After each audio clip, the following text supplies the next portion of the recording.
이사야 53장 5절부터 9절 제가 말씀을 봉독하겠습니다. 그가 찔림은 우리의 허물 때문이요 그가 상함은 우리의 죄악 때문이라. 그가 징계를 받음으로 우리는 평화를 누리고 그가 채찍에 맞음으로 우리는 나음을 받았도다. 우리는 다 양 같아서 그릇 행하여 각기 제 길로 갔거늘 여호와께서는 우리 모두의 죄악을 그에게 담당시키셨도다. 그가 곤욕을 당하여 괴로울 때에도 그의 입을 열지 아니하였으며 마치 도수장으로 끌려가는 어린 양과 털 깎는 자 앞에서 잠잠한 양같이 그의 입을 열지 아니하였도다. 그는 곤욕과 신문을 당하고 끌려갔으나 그 세대 중에 누가 생각하기를 그가 살아있는 자들의 땅에서 끊어짐은 마땅히 형벌받을 내 백성의 허물 때문이라 하였으리요.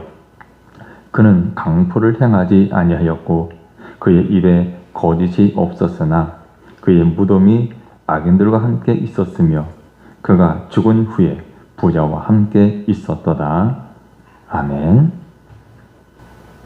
이번 한 주간은 예수 그리스도의 십자가의 죽으심을 기념하고 묵상하는 고난 주간으로 지킵니다.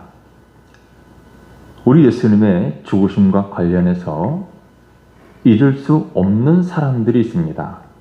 먼저 예수님의 12제자 중 하나였던 가롯 유다입니다.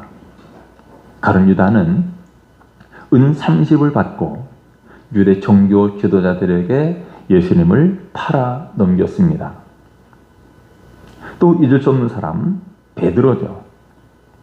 로마 군병들에게 체포되신 예수님께서 대제사장의 뜰에서 신문을 받으실 때 베드로는 예수님을 모른다고 3번씩이나 부인했습니다.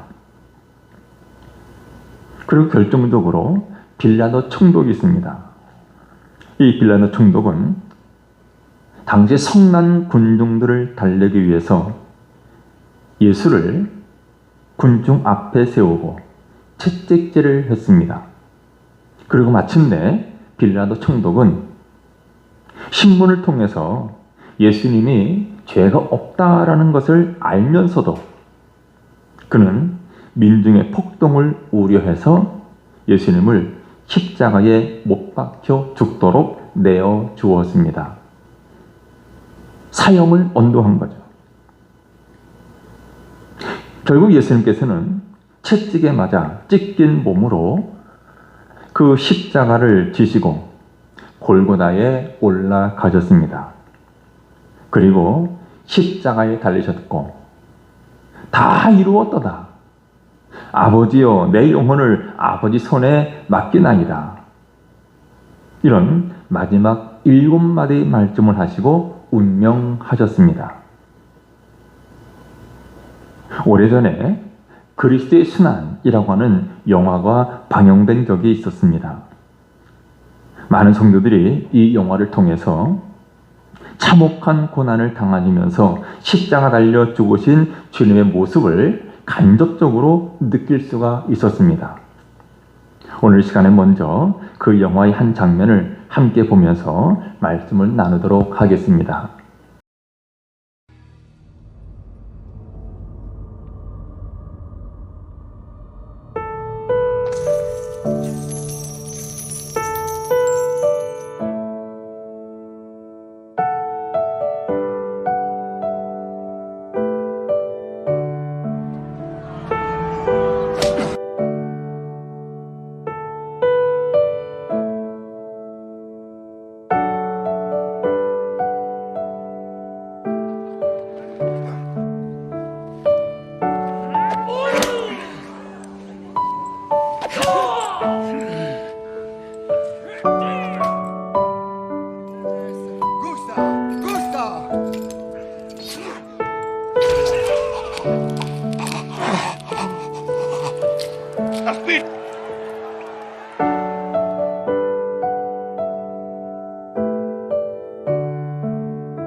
여러분, 우리 하나님의 은혜는 한이 없습니다.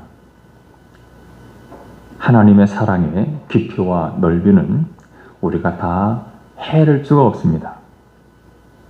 피조물인 인간이 창조주이신 하나님을 다 이해할 수가 없습니다. 그래서 하나님은 이사야 55장 8절과 9절 말씀에서 우리에게 이렇게 말씀하셨습니다. 이는 내 생각이 너희의 생각과 다르며 내 길은 너희의 길과 다름이니라. 여호와의 말씀이니라. 이는 하늘이 땅보다 높음 같이 내 길은 너희의 길보다 높으며 내 생각은 너희의 생각보다 높음이니라. 그렇습니다. 하나님의 생각과 우리 인간의 생각은 차원이 다릅니다. 특별히 인간을 구원하시려고 사람의 몸을 입고 오신 예수님의 구속 사역은 우리의 생각으로는 온전히 이해하기가 어렵습니다. 여러분, 왜 예수님께서 십자가에 죽으셨습니까? 하나님의 아들이신 예수님께서 왜 그렇게 처참하게 십자가 위에서 피를 흘리며 죽으셔야 했습니까? 오늘 저는 여러분과 함께 우리 주님께서 왜 십자가에 죽으셨는지, 왜 그렇게 처참하게 십자가 위에서 피 흘려 죽으셨는지를 살펴보려고 합니다. 예수님께서 십자가 위에서 피 흘려 죽으신 이유는 바로 우리의 허물과 죄악 때문입니다. 바로 나의 허물과 죄악 때문입니다.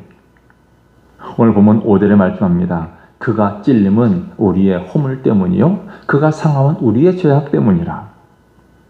우리의 허물, 우리 죄악 때문이라고 말씀하고 있죠. 여러분, 여기서 말하는 이 허물, 이 죄악, 어디서부터 시작되었습니까?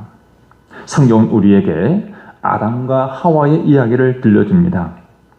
하나님께서 에덴 동산에서 아담과 하와에게 모든 것을 허락하셨지만 단 한 가지, 선악을 알게 하는 나무의 열매는 먹지 말라라고 하셨습니다. 그런데 아담과 하와는 하나님의 말씀을 어기고 그 열매를 따먹고 말았습니다.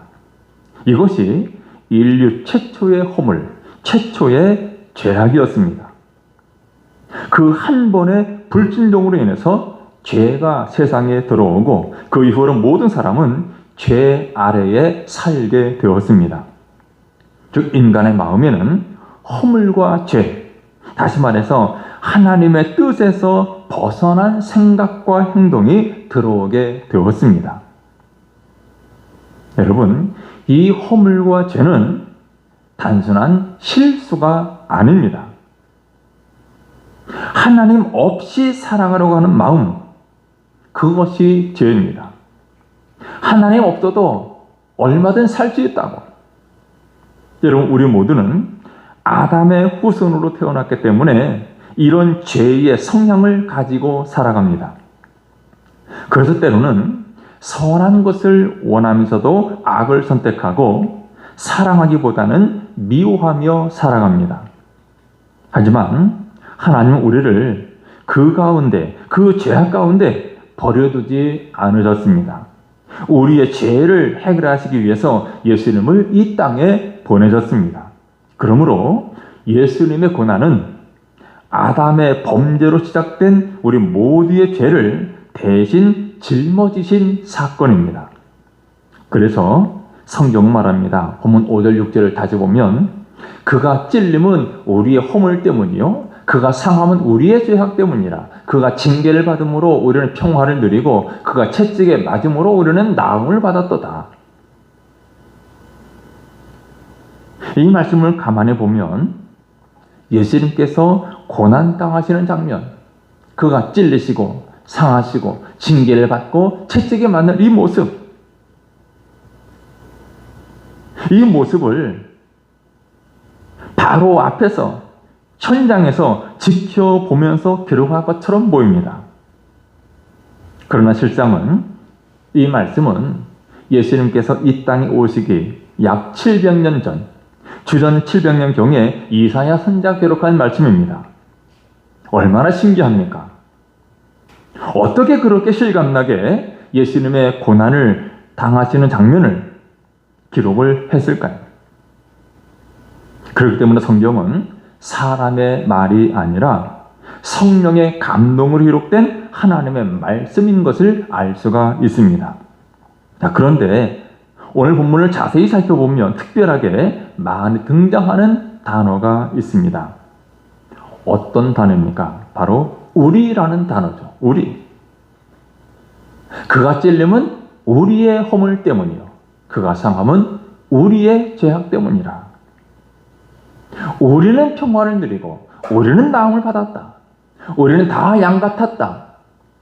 여호와께서는 우리 모두의 죄악을 그에게 담당시키셨다라고 말씀을 하고 있죠. 우리라는 단어가 이 두 절에 6번이나 기록되어 있습니다. 여러분, 여기 우리, 이 우리는 누구일까요? 바로 오늘 이 자리에 나와 있는 저와 여러분을 말하는 것입니다. 예수님께서 저를 위해서, 그리고 여러분을 위해서 그 엄청난, 그 험한 십자가를 지시고 고난을 당하신 것입니다. 자, 그런데 여러분, 예수님께서 여러분을 위하여서 그 엄청난 고난을 당하셨다는 것이 실감 나십니까? 피부에 와 닿습니까? 그렇지 않습니까? 여러분, 왜 예수님께서 나를 위해서 그 엄청난 고난을 당하셨다는 것이 피부에 와 닿지 않을까요? 왜 실감나지 않을까요? 저는 개인적으로 우리나라 사람들이 공동체 의식을 좋아하는 사람이라고 생각됩니다. 우리는 평상시 그야말로 우리라고 하는 이 단어를 아주 많이 사용하면서 살아갑니다. 그렇기 때문에 그대로 영어로 직역을 하면 큰일 나는 경우가 허다합니다. 보통 사람들이 자기 아내를 소개할 때, 또 남편을 소개할 때 어떻게 말합니까? 우리 아내입니다. 우리 남편입니다. 라고 소개를 하죠. 우리나라 사람들은 아무렇지 않게 그렇게 표현을 합니다. 우리 아내, 우리 남편. 여러분, 만약 이것을 영어로 그대로 번역하면 어떻게 될까요? 영어로 we라고 번역을 했다가는 큰일이 나죠. my라고 써요. my. we wife가 아니라 my wife. we husband가 아니고 my husband입니다. 그런데 우리나라 사람들은 아무렇지도 않게 당연한 듯이 그렇게 말을 하고 살아갑니다. 물론 좋은 면도 있지만 여기에 심각한 단점도 있습니다. 뭐가 단점이냐면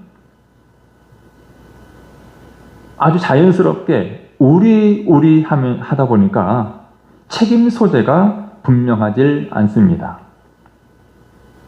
그러니까 죄에 대해서도 마찬가지입니다. 죄에 대해서도 우리의 죄지 나의 죄라고 생각하지 않는다라는 점입니다. 우리의 죄지 나의 죄가 아니라고 생각합니다. 그러니 책임감이 약해집니다. 그러기에 성경이 말하는 우리는 일차적으로 나라고 받아들여야 합니다. 자, 오늘 본문을 다시 한번 읽어봅니다. 본문 5절과 6절을 다시 읽는데 이 우리라는 단어에다가 여러분의 이름, 나의 이름을 대입해서 한번 읽어보시기 바랍니다. 같이 한번 읽어볼까요? 시작. 그가 찔림은 경호의 죄 허물 때문이요, 그가 상함은 경호의 죄악 때문이라. 그가 징계를 받음으로 경호는 평화를 누리고 그가 채찍에 맞음으로 경호는 나음을 받았도다. 경호는 다 양 같아서 그릇 행하여 각기 제 길로 갔거늘 여호와께서는 경호의 죄악을 그에게 담당시키셨도다. 아멘. 그렇습니다. 예수님은 다른 사람이 아닌 나를 위하여 고난의 십자가를 지셨습니다. 여러분, 예수님의 십자가는 다른 사람이 아닌 바로 여러분을 위한 것임을 믿으시기를 제 이름으로 축원합니다. 예수님이 십자가 위에서 피 흘려 죽으신 또 한 가지 이유는 같은 표현이지만 우리의 죄를 대속하시기 위해서입니다. 대속하시기 위해서.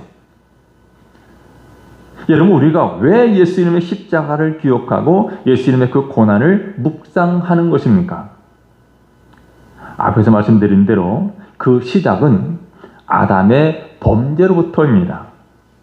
하나님께서 처음 사람을 지으셨을 때 하나님은 우리를 사랑으로 창조하셨고 에덴 동산이라는 완전한 공간에서 하나님과 친밀한 관계 속에서 살아가게 하셨습니다.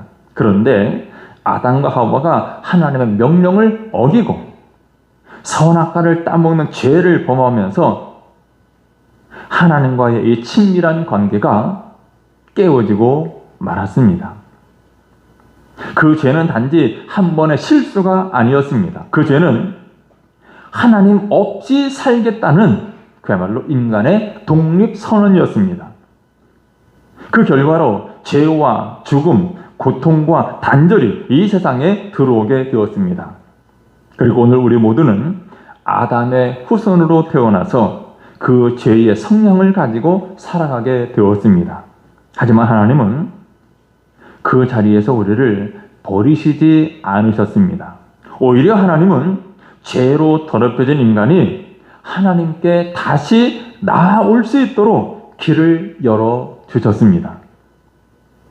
하나님께 나아갈 수 있는 길, 그 죄의 문제를 해결할 수 있는 길, 그 길을 열어주셨는데 바로 구약의 제사 제도입니다. 구약에서는 사람이 죄를 지으면 어떻게 합니까? 흠없는 짐승을 가져와서 자기 죄 대신에 그 짐승을 희생 제물로 바쳤습니다. 그 짐승이 피를 흘려 죽음으로써 죄 지은 사람이 벌을 면하게 되었던 것입니다. 하지만 그 제사는 한 번으로 끝나지 않습니다. 해마다 그리고 날마다 계속 반복해야 했습니다. 왜냐하면 그 제사는 잠시 가려주는 제사이지 죄를 완전히 없앨 수는 없었기 때문입니다. 그래서 하나님께서는 약속하셨습니다. 무슨 약속입니까? 완전한 제물, 다시는 반복하지 않아도 되는 단 한 번으로 모든 죄를 찢을 완전한 희생 제물을 주시겠다라는 약속입니다. 완전한 희생 제물, 바로 그분이 예수 그리스도입니다. 여러분, 예수님은 죄가 없으신 분이십니다. 죄가 없으신 예수님께서 흠없는 어린 양처럼 십자가 위에서 피 흘려 죽으심으로 우리의 죄값을 완전히 치루셨습니다. 그래서 히브리서 10장 10절은 이렇게 말씀합니다. 예수 그리스도의 몸을 단번에 들이심으로 말미암아 우리가 거룩함을 얻었노라. 단번에 들이셨습니다. 그리고 오늘 본문을 보면 5절 말씀에 이렇게 선언하죠. 그가 찔림은 우리의 허물 때문이요 그가 상함 우리의 죄악 때문이라. 여러분, 예수님의 고난은 그냥 일어난 일이 아닙니다. 우리의 죄를 대신한 하나님의 사랑의 행위입니다. 아담의 범죄로 시작된 우리 모두의 죄를 대신 짊어지신 사건입니다. 여러분, 그 사랑을 믿어서 하나님과 다시 화목하게 되고 새로운 삶을 살아가는 여러분 되시기를 제 이름으로 축원합니다. 특별히 예수님께서는 이처럼 우리의 죄를 대속하시기 위하여 십자가를 지셨는데 말없이 십자가를 지시고 죽으셨다는 사실입니다. 본문 7절을 보면 그가 곤욕을 당하여 괴로울 때에도 그의 입을 열지 아니하였으며 마치 도두장으로 끌려가는 어린 양과 털 깎는 자 앞에서 잠잠한 양같이 그의 입을 열지 아니하였도다. 그의 입을 열지 아니했다. 침묵하셨다는 말이죠. 왜 예수님은 그 엄청난 고통과 고난을 겪으면서 입을 열지 아니하셨을까요? 왜 침묵하셨을까요? 인간적으로 볼 때 예수님이 할 말이 얼마나 많으셨겠습니까? 자신을 붙잡는 또 채찍질하는 그들을 향해서 얼마든지 당신이 메시아임을, 구주임을, 하나님의 아들이심을 입증할 수도 있었습니다. 당신의 무죄함을 얼마든지 입증할 수도 있었습니다. 그러나 예수님은 입을 열지 아니하셨습니다. 왜 예수님께서 이처럼 말없이 죽으셨을까요? 말을 해도 사람들이 이해를 하지 못하기 때문입니다. 말을 해도 사람들이 이해를 못하는데 굳이 설명할 이유가 없는 거죠. 요한복음 18장 37절에 보면 예수님께서 빌라도에게 말씀하셨습니다. 진리에 속한 자는 내 음성을 듣느니라 그랬어요. 그때 빌라도가 진리가 무엇이냐라고 묻습니다. 그런데 예수님은 침묵하십니다. 왜냐하면 대답을 하더라도 가르쳐줘도 알지 못하기 때문입니다. 빌라도는 세상 나라만 알고 세상 수준에서만 이야기합니다. 그러므로 예수님은 그들이 알아듣지 못할 하나님의 나라에 대하여 침묵하신 것입니다. 또 왜 예수님께서 말없이 죽으십니까? 주님은 침묵을 통해서 우리 죄가 그토록 크다라는 것을 나타내신 것입니다. 예수님은 끝내 입을 열지 않으시고 십자가를 지었습니다. 여러분, 어떻게 예수님께서 그 모진 고통을 참아내셨습니까? 오늘 본문 8절을 보면 이렇게 말합니다. 그는 곤욕과 신문을 당하고 끌려갔으나 그 세대 중에 누가 생각하기를 그가 살아있는 자들의 땅에서 끊어짐은 마땅히 형벌받을 내 백성의 허물 때문이라 하였으리요. 마땅히 형벌받을 내 백성의 허물. 여러분, 바로 예수님께서 당하신 십자가의 고통은, 십자가의 고난은 이것 때문이죠. 마땅히 형벌받을 내 백성의 허물 때문입니다. 여러분, 주님의 십자가는 마땅히 내가 받아야 될, 마땅히 여러분이 받아야 할 형벌이었습니다. 여러분, 당시 십자가형은 말 그대로 극형입니다. 최고 악질의 죄인이 당하는 형벌입니다. 예수님이 그런 십자가형을 당하셨다는 것은 그만큼 우리의 죄가 크다라는 것을 나타내십니다. 그 죄를 해결하기 위해서 예수님께서 나를 대신해서 묵묵히 십자가를 지신 것입니다. 여러분, 사람은 누구나 살아가면서 잘못을 저지르고 후회하고 마음에 죄책감을 안고 살아갑니다. 그래서 전 세계 모든 종교는 이 문제, 인간의 죄와 잘못, 또 인간에 당하는 고통과 결핍을 해결하려고 하는 방식들을 가지고 있습니다. 예를 들면 불교는 인간의 고통과 잘못이 무지에서 온다라고 말합니다. 무지에서. 그래서 죄를 해결하려고 하면 계율을 지키고 욕망을 끊고 수행을 통해서 해탈해야 된다라고 가르칩니다. 다시 말해서 인간이 스스로 깨달음의 경지에 이르러야 죄와 고통에서 벗어날 수 있다라고 보는 거죠. 스스로 깨달음 경지에 이르러야 된다. 힌두교도 비슷합니다. 사람이 이 세상에서 지은 잘못은 다음 생으로 이어져서 업이라는 결과를 가져온다고 말합니다.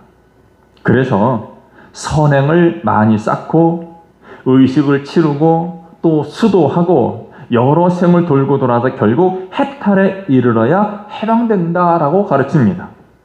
이슬람에서는 죄는 알라의 계명을 어기는 것이고 이것을 해결하려면 율법을 지키고 선행을 하고 기도를 드리고 회개해야 된다라고 말합니다. 자신의 노력과 순종이 알라의 자비를 얻는 길이라고 보는 거죠. 여러분, 이 모든 종교에 공통점이 있습니다. 무엇입니까? 인간이 스스로 죄를 해결해야 한다는 거죠. 수행하고 반복하고 노력하고 의식을 지켜야만 죄가 씻긴다라고 말합니다. 그런데 여러분, 기독교는 전혀 다릅니다. 기독교는, 성경은 선언합니다. 인간이 아무리 노력해도 죄는 스스로 해결할 수 없다라고 선언합니다. 여러분, 우리는 아무리 애써도, 아무리 착하게 살아도 하나님 앞에서 의로우실 수가 없습니다. 그래서 하나님께서 우리를 위해서 직접 길을 열어주셨습니다. 그 길이 바로 예수 그리스도의 십자가입니다. 예수님은 죄 없으신 분이셨지만 우리를 대신해서 죄인이 되셨습니다. 우리가 감당할 수 없는 죄값을 예수님께서 대신 치르셨습니다. 그리고 누구든지 예수님을 믿기만 하면 단번에, 그리고 완전히, 또한 영원히 용서를 받습니다. 로마서 5장 8절은 이렇게 말씀합니다. 우리가 아직 죄인 되었을 때에 그리스도께서 우리를 위하여 죽으심으로 하나님께서 우리에 대한 자기의 사랑을 확증하셨느니라. 여러분, 기독교는 사람이 하나님께 가는 종교가 아닙니다. 하나님께서 사람에게 내려오신 복음입니다. 다른 종교는 너희가 이것을 해야 된다, 저렇게 해야 된다, 힘쓰고 애써야 된다 라고 말하지만 예수님은 내가 다 이루었다 라고 말씀하십니다.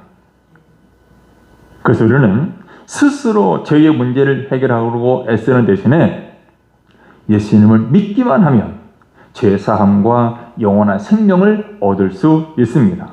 이것이 복음입니다. 이것이 기독교가 말하는 은혜입니다. 이제 말씀 정리합니다. 예수님의 고난은 아담으로부터 시작된, 아담의 범죄로 시작된 우리 모두의 죄를 대신 짊어지신 사건입니다. 예수님이 십자가 위에서 피 흘려 죽으신 이유는 나의 허물과 죄악 때문입니다. 나의 죄를 대속하시기 위해서입니다. 예수님은 나의 죄를 대속하시기 위하여 말없이 죽으셨습니다. 여러분, 그 사랑을 믿어 하나님과 다시 화목하게 되고 새로운 삶을 살아가는 여러분 되시기를 우리 주님의 이름으로 축원합니다. 기도하겠습니다.